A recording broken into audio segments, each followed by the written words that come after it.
नमस्कार और जूले दोस्तों, ये आज मेरा 5वां दिन है अनशन का पानी और नमक पर। मैं बिल्कुल ठीक हूँ।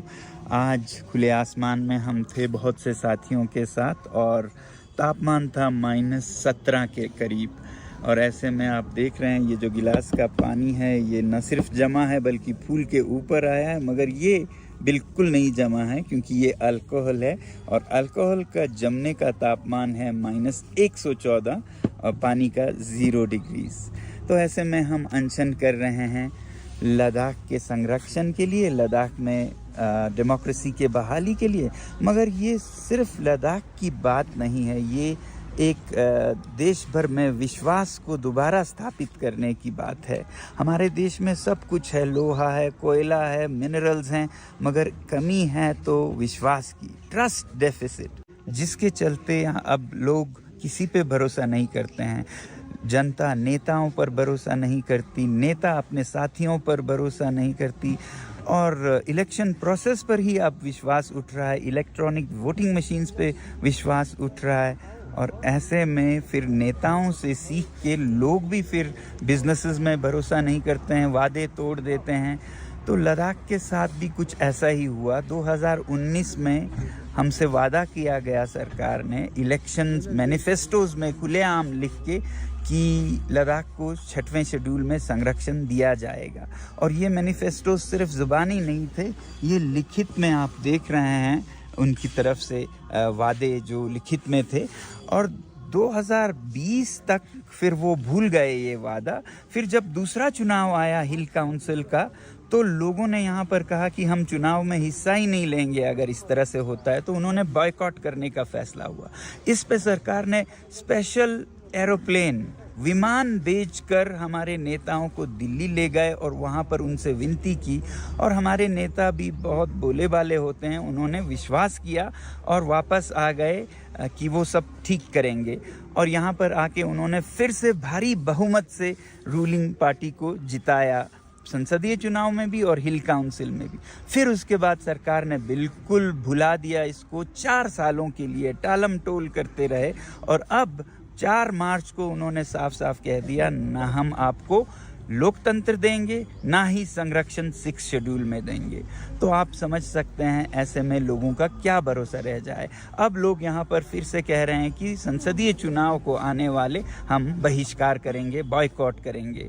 मगर ये सिर्फ लद्दाख की बात नहीं है, पूरे देश की बात है। अगर इलेक्शन मैनिफेस्टोस के साथ यही हाल होता रहा तो लद्दाख एक उदाहरण बन जाएगा हर नेता के लिए कि कोई भी वादा कर लो, कोई ज़रूरत नहीं है पूरा करने की। मगर अगर लद्दाख के लोगों ने किसी तरह सरकार से ये मनवाया कि वो वादे पूरा करे, तो फिर एक अच्छा उदाहरण बनेगा 50 साल तक कि जो नेता वादे करते हैं उन्हें हमें पूरा करवाने का भी साधन है। तो लद्दाख का ये जो आंदोलन है बहुत ही क्रूशियल है ट्रस्ट डेफिसिट को ख़त्म करने के लिए भारत में।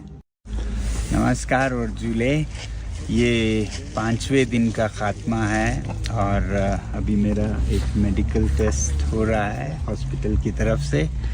बताया गया था कि मेरा शुगर लेवल बहुत लो है, 20 पे है, जो कि 100 से 200 तक होता है। मगर वो जाहिर है, नेचुरल है, क्योंकि 5 दिन से कुछ भी अंदर गया नहीं है। तो बॉडी का अपना मैकेनिज़्म है, जब वो ग्लूकोज या शुगर नहीं पाता है तो वो कीटोसिस पे चला जाता है। खैर, बाकी सब बिल्कुल ठीक है, वो भी ठीक है। तो आज 5वें दिन, क्योंकि आज संडे है, तो यहाँ पर बहुत से लोग आए थे, लगभग 1000 के करीब लोग आए थे, अलग अलग धर्मों के। और वो अपने अपने धर्म के मंत्र जाप करते, पूजा दुआ करते रहे पूरे दिन। और मैं उम्मीद करता हूँ कि अगले संडे आप लोग भी अपने शहरों में लद्दाख के समर्थन में एक दिन का अनशन ज़रूर करेंगे, क्योंकि ये लद्दाख की लड़ाई नहीं है, ये सच्चाई, सत्य और लोकतंत्र की है। लोकतंत्र की, क्योंकि लद्दाख को यूटी बनने के बाद बिना लेजिस्लेटिव असेंबली के, बिना जन प्रतिनिधित्व के, परमानेंट प्रेसिडेंट्स रूल में यूं कहिए एक कॉलोनी की तरह रखा गया है, जो कि भारत के किसी भी प्रांत में नहीं होता है। तो ऐसे में आपको समर्थन करना चाहिए अपने लद्दाख के भाइयों का। और फिर ये सच्चाई की लड़ाई इसलिए है क्योंकि अनेक बार हमारे सरकार ने हमें वादे किए और वो लिखित में हैं, इलेक्शन मैनिफेस्टोज में हैं, जहां कहा गया है कि लद्दाख की संस्कृति और पर्यावरण को संरक्षित किया जाएगा 6वें शेड्यूल में। मगर आज 4 साल हो गए, 2 इलेक्शंस जीते इसी वादे पर और फिर उसके बाद मुकर गए, बैक ट्रैक कर गए। तो ऐसे अगर हम चुप बैठें तो ये हम पे धिक्कार होगा कि कोई वादा करे, उसका वादा भी हम पूरा ना कर पाएँ। तो वादा करने वाले से ज़्यादा जो बहक जाए और चुप रहे उसका भी उतना ही गुनाह है। जुल्म करना गुनाह है, जुल्म सहना भी गुनाह है, जैसा कहते हैं। तो हमारी उम्मीद है कि इस सत्य की लड़ाई में सब जुड़ेंगे, क्योंकि जब हम कहते हैं सत्यमेव जयते तो सत्य की जय होनी चाहिए, नहीं तो भारत एक नया मिसाल शुरू करेगा, मिथ्यामेव जयते, झूठ की जीत होती है। तो ये किसी के भी फ़ायदे में नहीं होगा। और वैसे भी ये एक उदाहरण सिद्ध करेगा, अगर मैनिफेस्टोस का यही हाल होता है तो अगले चुनाव में जो वादे किए जाएंगे वो सब इसी हालत में होंगे।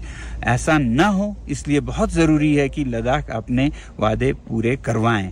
और हमें पूर्ण विश्वास है कि किया भी जाएगा, आज नहीं तो कल, क्योंकि हमारी उम्मीद है कि ये जो सरकार है जो भगवान राम पर इतना आस्था रखती है, तो भगवान राम तो मूर्तियों में केवल नहीं अपने आदर्शों में जीते हैं। और उनका आदर्श है रघुकुल रीति सदा चली आए, प्राण जाए पर वचन न जाए, प्राण जाए पर वचन न जाए। तो हमें उम्मीद है कि अपने वचन पर खरा उतरेंगे और पूरे देश के लिए एक अच्छा मिसाल सिद्ध करेंगे। बहरहाल बहुत बहुत धन्यवाद आप सभी का। अगले रविवार 17 तारीख को उम्मीद है आप लोग अपने अपने शहरों से लद्दाख का और सत्य का समर्थन करेंगे। धन्यवाद।